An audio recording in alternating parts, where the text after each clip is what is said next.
Hello everyone, this is आशीष वाजपेयी और आप मेरे साथ बच्चों सीख रहे हैं 3D ज्योमेट्री। तो 3D ज्योमेट्री में हम लोग जो है पिछले लेक्चर में काफ़ी इंपॉर्टेंट कॉन्सेप्ट्स हम लोगों ने सीखे, that is direction cosines and direction ratios. तो आज हम उनके एप्लीकेशंस देखेंगे कि कैसे हम लोग दो लाइंस के बीच में, बिकॉज आगे चल के हमें प्लेन्स स्ट्रेट लाइंस पढ़ना है बच्चों, और मेजरली वहाँ पर हमें क्या करना है कि हमें एंगल्स वगैरह इनके बीच में निकालने पड़ेंगे। तो ये डायरेक्शन रेशियो या डायरेक्शन कोसाइन का ये जो कॉन्सेप्ट होता है, इसको यूज़ करके किस तरीके से हम जो है एंगल्स वगैरह निकाल सकते हैं या प्रोजेक्शन निकाल सकते हैं या प्रोजेक्शन का क्या मीनिंग होता है, आज हम लोग इन कॉन्सेप्ट्स में डीप डाउन करने जा रहे हैं बच्चों। तो चलिए मिलते हैं बच्चों और आगे बढ़ते रहिए और हमारे साथ जुड़े रहिए। दूसरे चैनल को भी सब्सक्राइब करिए बच्चों। ब्राइटबेन ट्यूटोरियल से आपको इंस्टॉल करना ना भूलें, वहाँ पर भी आपको ऑसम कंटेंट और क्लासेस बच्चों मिल रही हैं, ठीक है। तो ये सारे चैप्टर्स हम लोग कर रहे हैं and we are at the fag end of the course and right now we are into 33rd chapter बच्चों, 3D ज्योमेट्री, ठीक है। तो चलिए बात करते हैं। तो हम लोगों ने कल सीखा था कि दो लाइंस के बीच में कैसे एंगल निकाला जाता है, दो वेक्टर्स के बीच में कैसे एंगल निकालना जाता है। तो आज हम लोग जो करने जा रहे हैं that is we are going to find the angle between the diagonals of the cube. Find the angle between the body diagonals of cube, body diagonals of cube। तो देखिए किसी के बीच में भी एंगल निकालना है तो डॉट प्रोडक्ट का कॉन्सेप्ट आपको पता है कि यूज़ करना होता है ना। ये आपको जब हम लोगों ने डॉट प्रोडक्ट वेक्टर में सिखाया बच्चों, तो ये बात आपको बताई गई थी कि dot product is the main thing that we need to use. अब बॉडी डायगोनल आप समझते ही हो, ठीक है। तो अब आप बॉडी डायगोनल के जो है पोजीशंस, जो कोऑर्डिनेट्स होते हैं उनको आपको लिखना होगा बच्चों। जो बॉडी डायगोनल के कोऑर्डिनेट्स होते हैं उनको आपको लिखना होगा, ठीक है। तो क्लियर है। तो हम लोग क्या करेंगे, ये जो वाली लाइन है इसको I will take it as white से, मैं इसको दिखा देता हूँ आपको। इसको हम लोग एक्स एक्सिस एज्यूम कर रहे हैं बच्चों। ये देखिए मैंने इसको बढ़ा दिया इधर एक्स एक्सिस, ठीक है। और ये वाला जो है आपका, इसको हम लोग जो है वाई एक्सिस एज्यूम किया, और 1 सेकेंड, और इसको हम लोग जो है जेड एक्सिस एज्यूम कर रहे हैं, जेड एक्सिस एज्यूम कर रहे हैं। तो देखिए ये तो हमारा ओरिजिन हो गया, एक्स एक्सिस जा रही, वाई एक्सिस जा रही, जेड एक्सिस जा रही, तो ये ओरिजिन हो गया। तो इसके कोऑर्डिनेट्स यू ऑलरेडी नो कि 0,0। तो अगर एक ये कोना है बच्चों, तो ये एक दूसरा कोना है बॉडी डायगोनल को मिलाने के लिए, यहाँ से और इस पॉइंट को जोड़ने से बॉडी डायगोनल अपने को मिल जाएगी। तो let us name this point something, this is A B, this is C, this is D, this is E, कुछ भी नाम रख दीजिए आप, this is G. I think सारे नाम रख दिए हम लोगों ने, ठीक है। तो ओ ई जो है इसका कोऑर्डिनेट क्या होगा, तो इसका कोऑर्डिनेट हम लोग a, ले सकते हैं, बिकॉज ये क्या है, क्यूब है।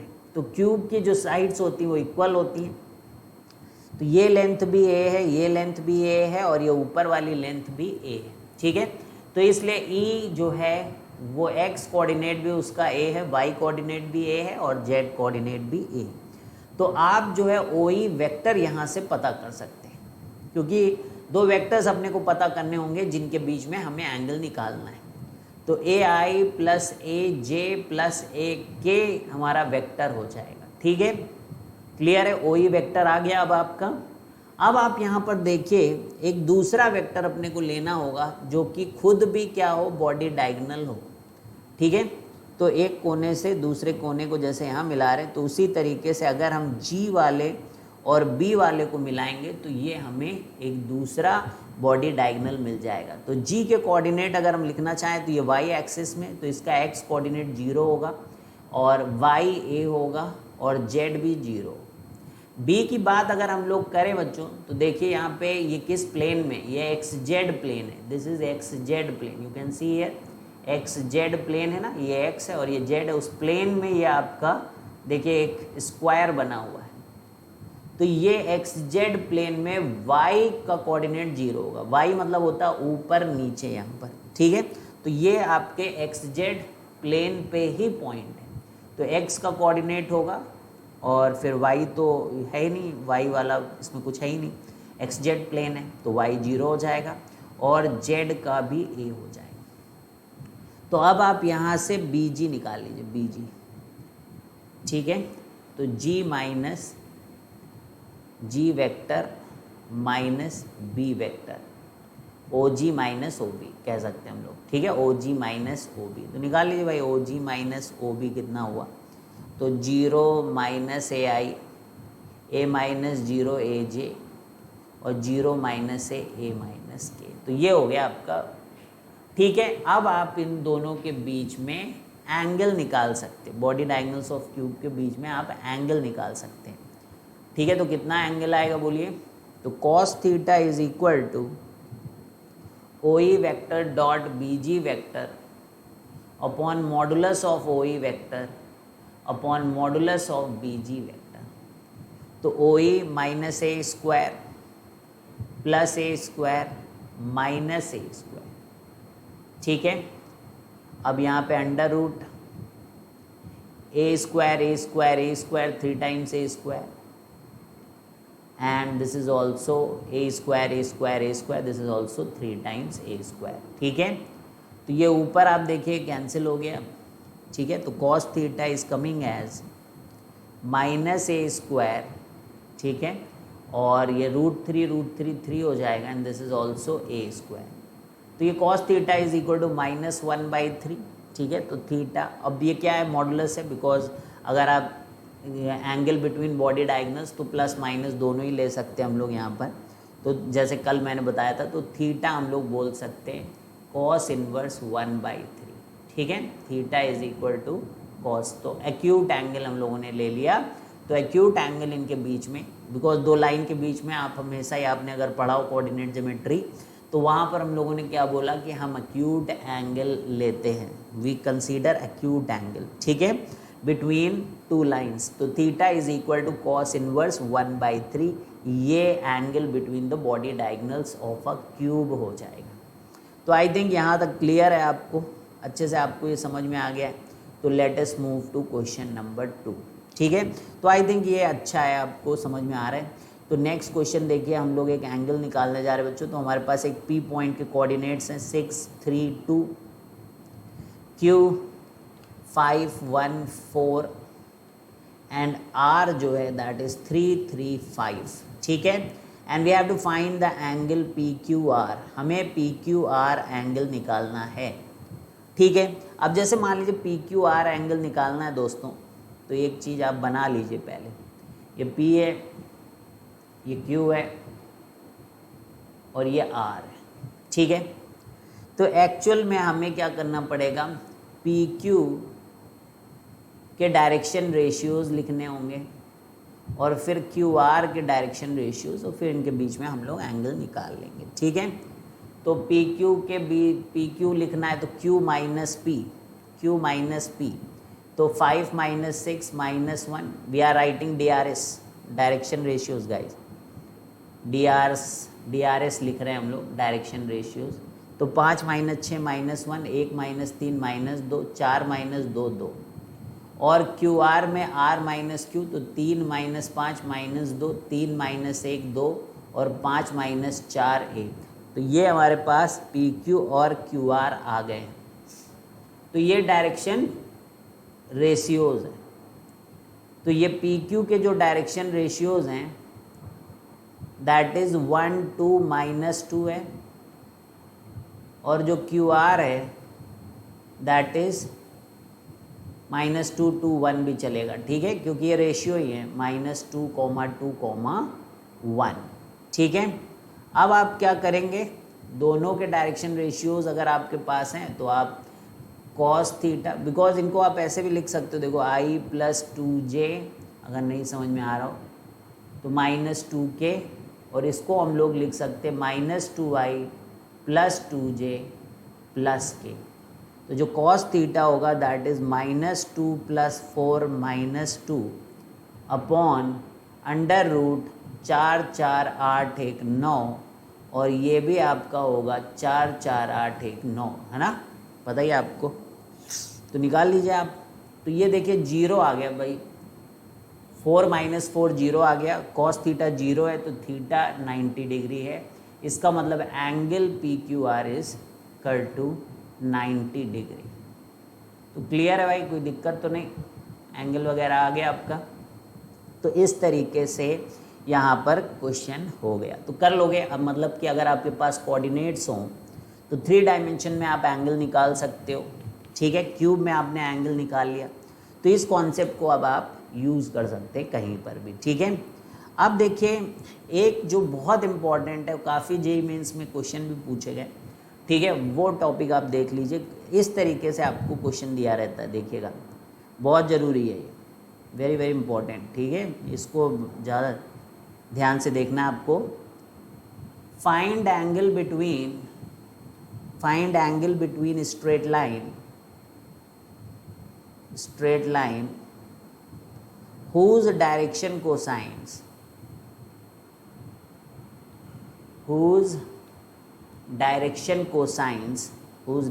cosines are given by equation।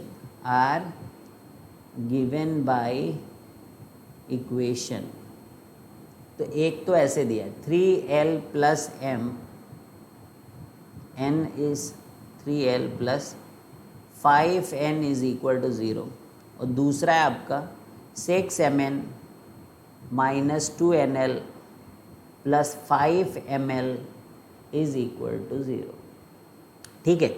अब देखिए अगर angle between straight line whose direction cosines are given by the equation L M N, you जानते हो कि वो डायरेक्शन कोसाइन होता है।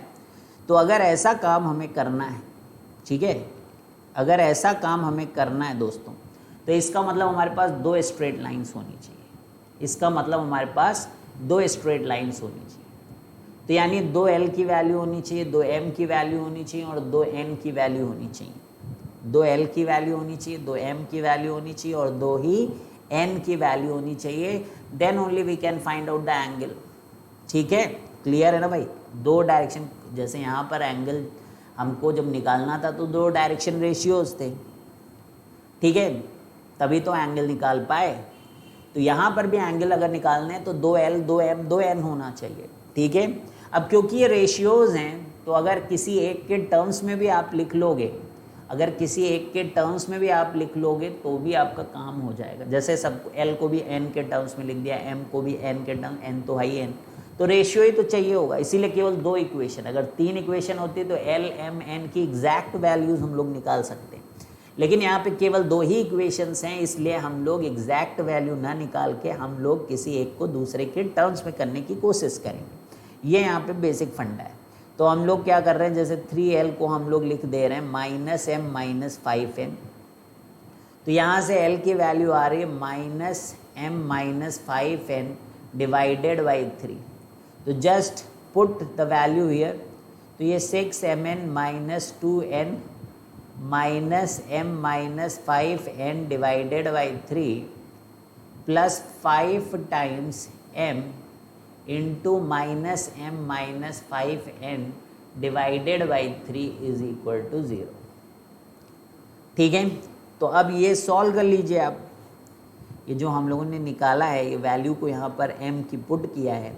अब इसको एलसीएम वगैरह लेके आप सॉल्व कर सकते हैं, ठीक है। तो 3 है यहाँ 18 कर लीजिएगा, तो 18mn प्लस 2mn, ठीक है, एलसीएम ले लिया, एलसीएम 10n स्क्वायर, ये क्या हुआ भाई 5 माइनस 5m स्क्वायर और minus 25mn is equal to 0, ठीक है। अब सारे एक साथ कर लीजिए आप, 10n स्क्वायर, ठीक है, और कितने mn है 20 और यहाँ पे माइनस 5 हो जाएगा, ठीक है। तो 10n square minus 5m square और कितना हुआ था भाई 20 minus 5mn is equal to 0, ठीक है। अब 5 से डिवाइड कर दें अगर, तो this is 2n square minus m square minus mn is equal to 0। तो इसको आप क्वाड्रेटिक बना सकते हैं, इसको आप क्वाड्रेटिक बना सकते हैं। कैसे बना सकते हैं, m से डिवाइड कर दें या m को डिवाइड कर दें, तो m स्क्वायर, क्योंकि we are interested in putting सबको n के टर्म्स में, ठीक है। तो यहाँ पर हम लोग क्या करेंगे, m square plus mn minus 2n square, तो n स्क्वायर से डिवाइड कर दें तो क्वाड्रेटिक बन जाएगी। mn m square n square से डिवाइड करोगे तो mn minus 2 is equal to 0। तो mn की वैल्यू आ जाएगी, फैक्टराइज करके आप mn की वैल्यू निकाल सकते कि नहीं, +2 माइनस 2, ठीक है। तो m square upon n square plus 2m by n minus m by n, और -1 था क्या, -2 था, ठीक है। तो यहाँ -2 इज इक्वल टू 0। देखिए बड़ा ही सिंपल से, किसी को दिक्कत ना हो ये सब सॉल्व करने में। m by n plus 2 -1 m by n plus 2 is equal to 0। तो अब आप देख सकते हैं कि ये फैक्टराइज हो गया, m माइनस n और एक m plus 2n is equal to 0। तो दो आ गए, देखिए एक m की वैल्यू n है और एक m की वैल्यू -2n है। तो बस एक इसके करस्पॉन्डिंग l निकाल लीजिए, क्योंकि l was also written in terms of m and n। यहाँ देखिए -m minus 5n divided by 3, तो यहाँ पे n रखेंगे आप, तो ये आएगा l is equal to -6n divided by 3, so that is -2n। और फिर यहाँ पे -2n जब रखेंगे हम लोग तो ये प्लस हो जाएगा, तो this will come out to be +2n, ठीक है। ये क्या हो जाएगा, +2n, तो -3, तो ये आपका -n हो जाएगा। क्लियर है, l जो है वो -2n है, क्यों है, क्योंकि आपने m की जगह n रख दिया। तो अब हम लोग देख सकते हैं कि दो लाइनें हो गई हमारे पास, लाइन 1 और लाइन 2, ठीक है। इस तरीके से लाइन 1 और लाइन 2 हो गई हैं। तो इसके कोऑर्डिनेट्स है -2n, तो इसका l है -n, ठीक है। इसका m है n, m की जगह तो n ही रखा था ना, और यहाँ पर -2n रखा था, तो इस वाले में -2n, ध्यान देना किस वाले में क्या रखा था, -2n, नहीं तो सब गड़बड़ हो जाए। और फिर ये n तो है ही है, तो ये तो n है ही है। तो अब इसके डायरेक्शन जो रेशियोज़ हैं, दैट इज़ अगर रेशियो देखें तो -1:1:1 है, ठीक है। अब तो पता चल ही गया आपको कि क्या है, तो इसको हम लोग लिख सकते हैं -2:1:1, और इसको हम लोग लिख सकते हैं 1:2:-1।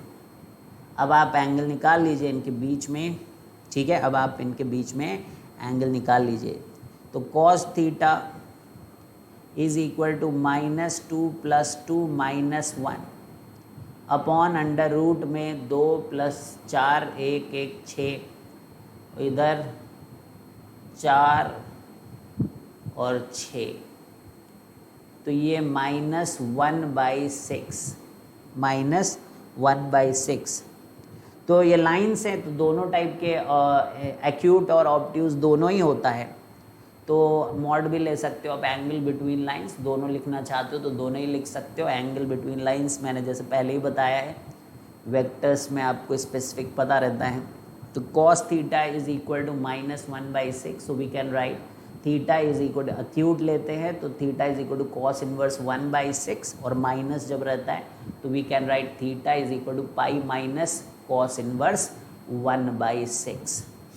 तो ये दो एंगल्स हमारे पास इन दोनों लाइंस के बीच में आ गए। Very interesting question and very important guys, this concept you don't have to forget this. अब 3 डायमेंशनल ज्योमेट्री के अंदर प्रोजेक्शन एक वेक्टर का ऑन अनदर वेक्टर भी हमें निकलना आना चाहिए। तो हालांकि ये एप्लीकेशंस हम लोगों ने डॉट प्रोडक्ट के अंदर इसको देख रखा है, ठीक है। तो फिर हम लोग करेंगे इसको 3 वेक्टर्स के लिए एंड वी विल चेक कि कैसे क्या करना है। और क्योंकि इसके आपको मेजर यूजेस देखने को मिलेंगे बच्चों स्ट्रेट लाइंस एंड प्लेन के अंदर, ठीक है। तो अब हम लोगों ने बताया था कि प्रोजेक्शन किसी वेक्टर का किसी दूसरे वेक्टर पे क्या होता है बच्चों, that is A.B vector upon modulus of B vector, यही होता है। जिसके ऊपर होता है उसका यूनिट वेक्टर लिया जाता है, और जिसका होता है वो तो रहता ही मैग्नीट्यूड के साथ। तो A dot B upon mod B, जो कि मैं बोल रहा हूँ कि यूनिट के साथ होता है, जिसके तरफ प्रोजेक्शन हो रहा है, ऑन जिसके ऊपर, तो उसका यूनिट वेक्टर रहता है। ठीक है, क्या होता है प्रोजेक्शन वगैरह मैंने एक्सप्लेन किया है आपके स्केलर प्रोडक्ट वाले में। ठीक है, तो वहाँ से डॉट प्रोडक्ट आप पढ़ सकते हैं। तो अब हम लोग समझते हैं, एक बार करके देखते 3 के लिए, हालांकि इसमें कुछ भी नया नहीं है, बेसिक फंडे हैं बच्चों। तो प्रोजेक्शन ऑफ लाइन ज्वाइनिंग, तो projection of line joining, A coordinates दिए हैं अपने को x, y और z, 1 1 लगा देते हैं ना, x1 y1 z1, और b के कोऑर्डिनेट्स हम लोग लिख देते हैं x2, y2, z2। ठीक है भाई, ऑन द लाइन, जिस लाइन पे आपको चाहिए इनका प्रोजेक्शन, इन पॉइंट्स का projection, means projection of line joining these points on the line, किसके ऊपर, whose direction ratios are, whose direction ratio, ये डायरेक्शन रेशियो है, कोसाइन नहीं है, ध्यान देना, direction ratio are A B C is. तो पहले हम लोग क्या करेंगे, A B vector find out कर लेते हैं प्यारे बच्चों, कि प्रोजेक्शन इस लाइन का लेना है तो उसका एक वेक्टर पता कर लेते हैं। So that will be written as x2 minus x1 i plus y2 minus y1 j plus z2 minus z1 K. ठीक है, तो ये ए बी वेक्टर मान लो, मैंने इसको आर वेक्टर मान लिया, और जिसके ऊपर इसका डायरेक्शन, जिस लाइन के ऊपर करना है, इसको r1 बोल देता हूँ, इसको r2 बोल देता हूँ। तो जिसके ऊपर करना है वो ai plus B J plus C K है। तो अगर हमें प्रोजेक्शन r1 का r2 पे करना है, projection of r1 on r2, तो r1 वेक्टर डॉट r2 का यूनिट वेक्टर, तो x2 minus x1 dot A plus, इनका डॉट प्रोडक्ट कर लो, b plus z2 minus z1 times c, और अंडर रूट में इसका, क्योंकि यूनिट वेक्टर लेना होता है ना, तो a square plus B square plus C square. तो ये हो जाएगा आपका projection of a given line on some other line. तो एक लाइन के आप पहले वेक्टर फाइंड आउट कर लें, दूसरे जिस पे प्रोजेक्शन निकालना है उसको निकाल लें, फिर r1 का यूनिट वेक्टर पे आप कर लें, तो आपका प्रोजेक्शन आ जाएगा। ठीक है, so easily we can do this. तो फटाफट निकालते हैं दोस्तों, एक क्वेश्चन कर लेते हैं। अब कॉन्सेप्ट समझ में आ गए तो कोई दिक्कत ही नहीं है, बहुत ईजी होता है 3D ज्योमेट्री। ठीक है, स्कोरिंग है काफ़ी vectors and 3D geometry. A point है हमारे पास, बी पॉइंट है हमारे पास 5 1 4, सी पॉइंट भी हमारे पास 3 माइनस 4 3, और डी पॉइंट भी हमारे पास 0 2 5। हमें क्या करना है, find projection of, find projection of A B on C D, A B on C D. ठीक है, तो projection of line A B on C D, तो ए बी पता कर लो पहले आप। तो मैं तो ए बी वेक्टर लिख लेता हूँ इसको, तो 5 minus 6 minus I, 1 minus 3 minus 2 J, 4 minus 2 is 2 K. ठीक है, तो इसी तरीके सी डी करना है आपको, तो डी में से सी को घटाइए, तो minus 3 I, 2 minus minus 4 is 6 J, 5 minus 3 is 2 के।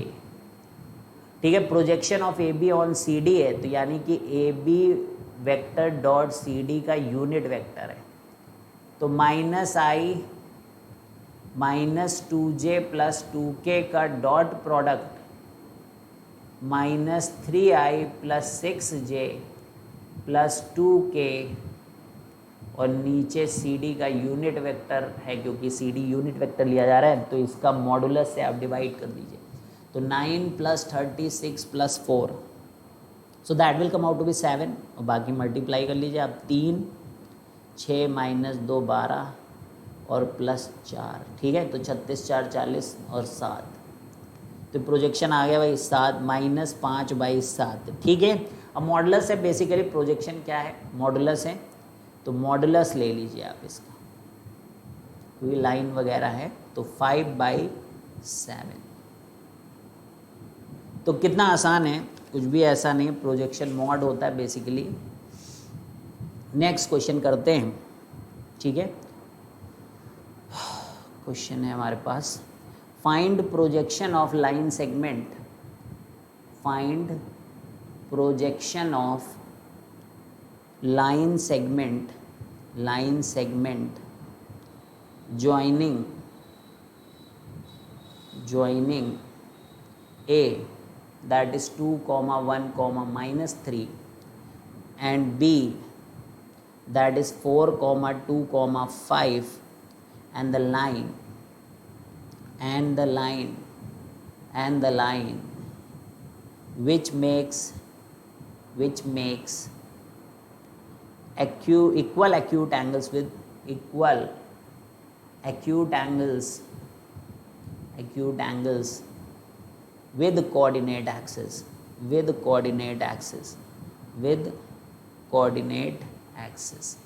तो वेरी इजी क्वेश्चन बच्चों, बस हर फंडा आपको समझना है यहाँ पर।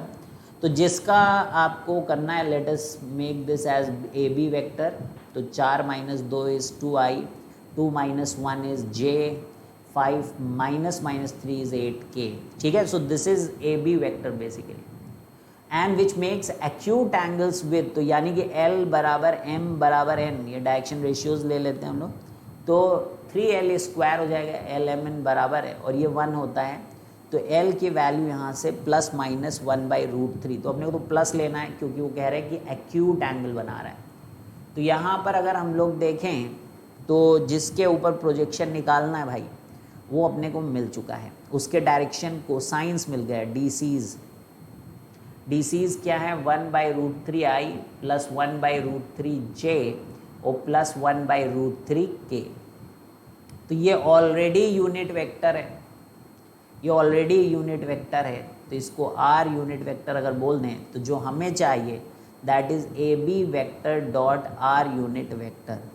तो इसको 2/√3 + 1/√3 और +8/√3, तो ये आ जाएगा आपका 11/√3, तो यही आपका आंसर हो जाएगा, ठीक है। एक और क्वेश्चन कर लेते हैं हम लोग। क्वेश्चन है अ डायरेक्टेड लाइन सेगमेंट। अब इसमें बहुत ज़रूरी है कि डायरेक्टेड लाइन सेगमेंट दिया है, तो ये वेक्टर के तरीके से ही लेना है आपको, तो इसमें जो वैल्यू आएगी मॉडुलस नहीं करेंगे हम लोग। Directed line segment has projection, अब बहुत ध्यान से लैंग्वेज समझनी, has projection on coordinate axis as on, तो डायरेक्टेड है, तो देखिए साइन का महत्व तो है इसमें, on coordinate axis are -2, -3, +6 respectively. Line होता तो हम लोग प्लस भी बोल सकते थे, केवल प्लस, ठीक है, लेकिन डायरेक्टेड लाइन सेगमेंट है, रिस्पेक्टिवली। फाइंड वेक्टर, इसका वेक्टर फाइंड आउट करना आपको, very simple concept. Length of the segment, जो वेक्टर आया उसको मॉडुलस ही तो लेंथ ऑफ सेगमेंट होता है, यू नो दैट, है ना। And then another thing is direction cosines, तो everything is quite easy, direction cosines. अब देखिए, अगर आप प्रोजेक्शन को समझते हैं भली भांति, तो अब मैं आपको बता दूं कि जो वेक्टर की बात है, ये डायरेक्ट जो प्रोजेक्शन होते हैं, दे आर कि आई की डायरेक्शन में क्या मैग्नीट्यूड है, ये बात को बता रहा है। तो ये भाई आई की तरफ हो गया, -2i, ये सीधा लिखना है आपको, -3j और +6k, ठीक है। तो क्लियर है, वेक्टर तो आ गया। लेंथ यानी कि मॉडुलस, सो इजी ना, कॉन्सेप्ट पता होना चाहिए, बाकी ये सब बहुत सारी चीज़ें, ये सारा आसान है भाई। ये देखिए 7 आ गया है, 49 है ना। अब DCS क्या होता है भाई, डायरेक्शन कोसाइंस, ये तो डायरेक्शन रेशियोज होते हैं, जो भी वेक्टर के सामने लिखे होते हैं projections, these are direction ratios, पहले ही मैंने बताया। तो आप मॉडुलस से डिवाइड कर दीजिए, तो that will become -2/7i -3/7j +6/7k। तो देखा कितनी जल्दी हम लोगों ने सारी बातें सीख ली है। और नेक्स्ट क्लास में बच्चों अब हम लोग प्लेन स्टार्ट करने जा रहे हैं, ठीक है। तो ये जो बेसिक चीज़ें हमें प्लेन के पहले या स्ट्रेट लाइन को समझने के पहले चाहिए थी, वो हम लोगों ने बिल्कुल ख़त्म कर दिया बच्चों झटके में, एकदम इजी हो गया है आपके लिए। अब अगर आपने इन सारे क्वेश्चंस को अच्छे से समझ लिया है तो अब आप आरडी भी लगा सकते हैं। मैं बोल रहा हूँ अब आरडी शर्मा में आपका प्लेन स्ट्रेट लाइन और ये सब काफ़ी अच्छा दिया है। उसके बाद आप जे मेंस के क्वेश्चन करें, जे एडवांस के डायरेक्ट क्वेश्चन करें, तब भी आप बहुत अच्छा परफॉर्म करेंगे बच्चों, क्योंकि सब कुछ दिया है वहाँ पर। चलिए बच्चों, bye bye, see you guys, have a great day.